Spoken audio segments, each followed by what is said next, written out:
Daily Dogri खबरें तुहाडा स्वागत। पहले मुख समाचार। सुंदरबनी कालाकोट विधानसभा दे विच उम्मीदवारों की कांटे की टक्कर। भाजपा के उम्मीदवार ठाकुर रणधीर सिंह होरें अज भरिया नामांकन पत्र। पीएमओ डॉक्टर जितेंद्र सिंह उनके कालाकोट विधानसभा खेत्र थमां कई बड़े ऐलान। कालाकोट पुजने पर डॉक्टर जितेंद्र सिंह उनका जोरदार स्वागत। दविंदर सिंह राणा होरें नैशनल कॉन्फ्रेंस के दावें की खोली पोल। प्रैस वार्ता करिए किते कई बड़े खुलासे। 5 सितंबर को पहले जम्मू कश्मीर पुलिस ने लाइसेंसी वैपन पुलिस स्टेशन च जमा करवाने की कीती लोकें कन्नै अपील। हुण खबरां विस्तार कन्नै। सुंदरबनी कालाकोट विधानसभा खेत्र च चुनावी चहल पहल तेज। उम्मीदवार ग्रां ग्रां च जाइए ते अपनी सीट की कामयाब करने का पूरा जोर ला करदे न।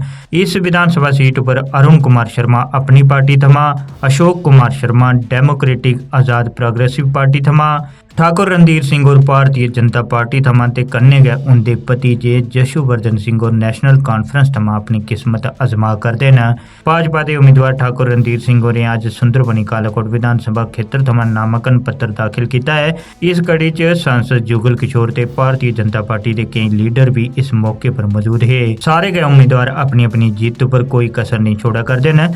जशुवर्धन सिंह कल यानी 4 तरीक की अपना नामांकन पत्र दाखिल करगन। सुंदरबनी कालाकोट विधानसभा सीट उपरांत सारे गै उम्मीदवार अपनी अपनी जीत का दावा करा करते हैं, पर यह 8 अक्तूबर वाले ध्याड़े रिजल्ट आने के बाद गै पता लगा कि कोहदे बेड़े च ढोल बजदा है।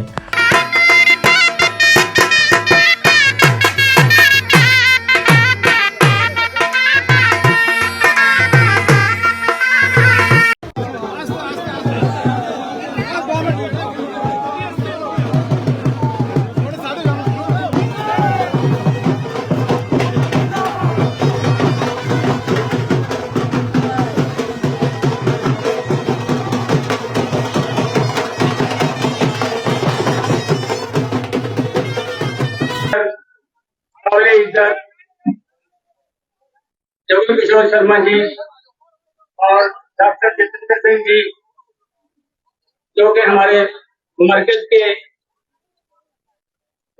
भाजपा के पीएमओ डॉक्टर जितेंद्र सिंह होरें अज सुंदरबनी कालाकोट विधानसभा खेत्र थमां जनसभा की संबोधित किया है, जिथे काफ़ी संख्या च मुकामी लोगों शिरकत की है। भारतीय जनता पार्टी के सांसद जुगल किशोर समेत कई और जनमान्य नेता भी मौजूद है।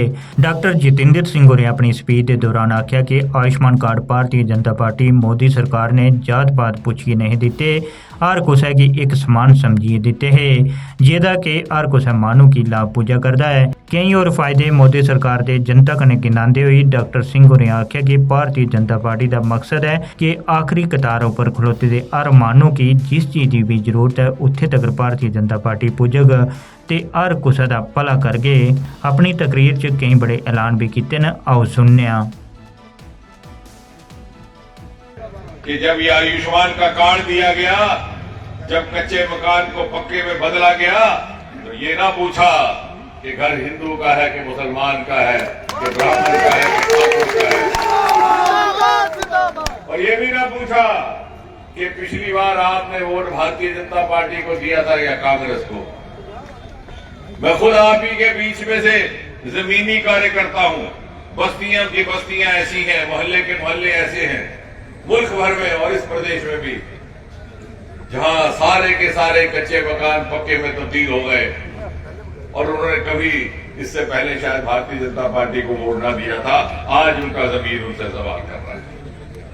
एक नई तरह की तहजीब, एक नई तरह की संस्कृति को जन्म देने का काम मोदी जी ने किया है। जहां जिसकी जरूरत है वहां तक पहुंचेगी। आखिरी कतार में खड़े आखिरी इंसान तक हम पहुंचेंगे, ये ना सोचेंगे कि उसने हमें वोट दिया कि ना दिया। और इसी तहजीब को आगे ले जाने के लिए ये हमारे लिए लाजिम है कि हमारी नुमाइंदगी ऐसी हो जो मोदी जी के मार्गदर्शन में उनकी हिदायतों के मुताबिक डबल इंजन बनकर के कालाकोट की सेवा कर सके। भारतीय जनता पार्टी ने नैशनल कॉन्फ्रेंस के उन्हें दावे की पुरजोर खंडन किया है, ਜਿਹੜੇ ਕਿ ਉਮਰ ਅਬਦੁੱਲਾ ਪਾਸਿਆਂ ਆਕੇ ਗਏ ਰਹੇ ਕਿ ਜੰਮੂ ਕਸ਼ਮੀਰ 'ਚ ਭਾਜਪਾ ਦੇ PDP ਦਾ ਬੜਾ ਜਲਦੀ ਗਠਬੰਧਨ ਹੋ ਜਾਏਗਾ।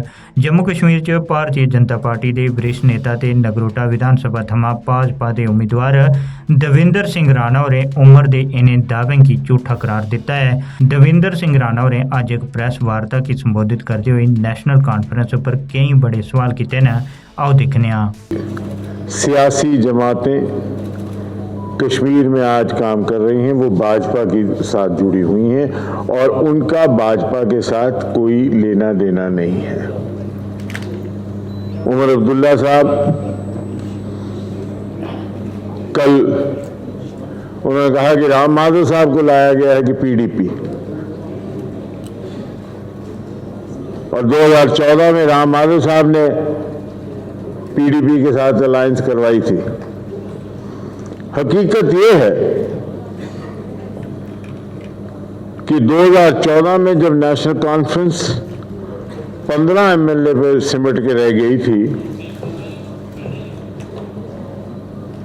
उमर अब्दुल्ला साहब के नेतृत्व में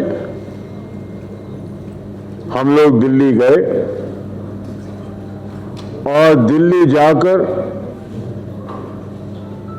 ये दिल्ली से हमने गुजारिश की कि आप हमें सरकार का हिस्सा बनाइए, आप सरकार बनाइए, हमारी कोई शराइत नहीं, अनकंडीशनल। और हम लोग आपको पूर्ण समर्थन देने के लिए तैयार हैं और आपकी सरकार में शामिल होंगे। और इस उपलक्ष्य में अलग अलग नेताओं से भेंट वार्ता भी हुई और उमर अब्दुल्ला साहब खुद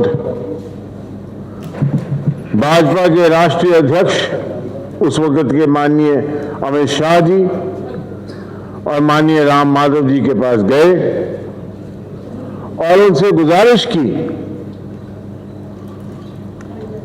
कि आप हमारे 15 MLAs के साथ भाजपा की सरकार बनाइए और हम अनकंडीशनली आपको सपोर्ट करेंगे। और आज ये कह रहे हैं कि साहब 2014 जो था वो राम माधव जी ने PDP के साथ बनाया और ये PDP के साथ जुड़े हुए हैं। घटनाक्रम ये है कि भाजपा ने हमारी गुजारिशात को नकारा। मैं बड़ी जिम्मेवारी और वसूख से कह रहा हूं कि हमारी गुजारिशात को नकारा गया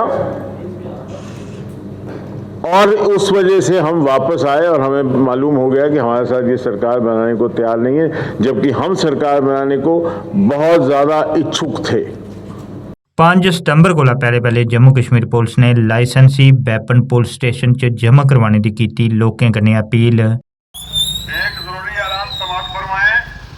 जम्मू कश्मीर पुलिस की तरफ से करारे हुक्म जनाब DM साहब पुंछ आपको हिदायत दी जाती है कि जिन जिन हजरात के पास लाइसेंस शुदा वेपन हैं वो अपने वेपन 5 सितंबर से शाम से पहले पुलिस स्टेशन में जमा करवाएं। ऑर्डर की खिलाफ वर्जी करने वालों के खिलाफ तहत ज़ाब्ता कार्रवाई होगी। जी हाँ, जरूरी ऐलान समाप्त फरमाएं। जम्मू कश्मीर पुलिस की तरफ से करारे हुक्म जनाब DM साहब पुंछ आप तमाम हजरात से गुजारिश की जाती है कि आप अपने लाइसेंसी वेपन 5 सितंबर शाम से पहले पुलिस स्टेशन सुल्तान कोर्ट में डिपॉजिट करवाएं। ऑर्डर की खिलाफ वर्जी करने वाले के खिलाफ तहत ज़ाब्ता कार्रवाई होगी। दर्शकों, डोगरी खबरें च अज बस इन्ना गै।